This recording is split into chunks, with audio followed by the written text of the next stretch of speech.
Elias and the Room of Complaints. In the dim morning light, Elias stood alone in his cramped apartment, his thoughts heavy and oppressive. His eyes lingered on a chipped mug sitting on the counter, a silent emblem of his monotonous life. "Another morning, another day," he muttered, his voice filled with quiet despair. The walls felt closer than usual, shrinking in on him. The coffee maker hummed sluggishly, each slow drip amplifying his irritation. He took a sip, the sound echoing in the silence, and let out a deep sigh. His reflection in the window stared back at him, bitter, tired, and perpetually dissatisfied. A knock on the door broke the stillness. The delivery man handed over a small package. Elias's disappointment flared. "You're late. What took you so long? And this tiny box?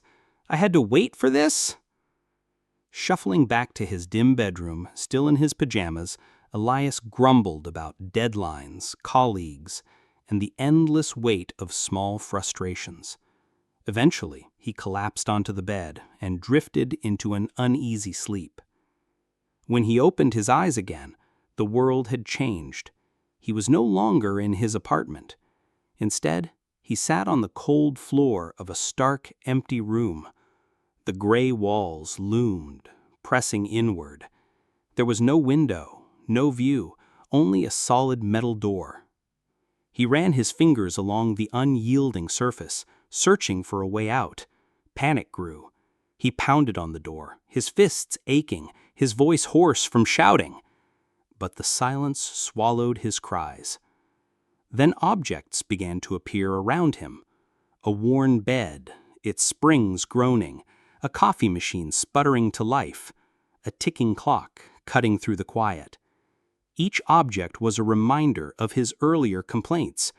Every grievance now stood before him, tangible and inescapable.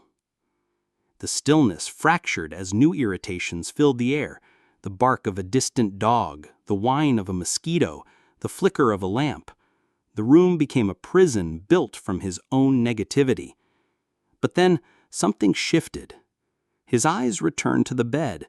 Slowly he approached it and touched the blanket. A thought surfaced. "It's not too small. It is where I have been safe and warm every night." He turned to the coffee machine. "It's not slow. It has given me warmth and peace every morning." His gaze fell upon the clock. Once a source of annoyance, it now became a gift. Time itself. Gratitude began to root into the room. The room brightened, the white walls glowing softly.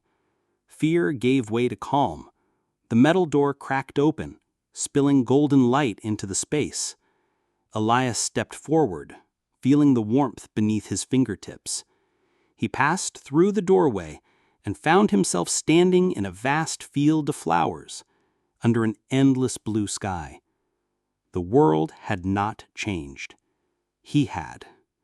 And for the first time in a long while, Elias smiled, truly smiled, knowing he had found happiness in the very things he once dismissed.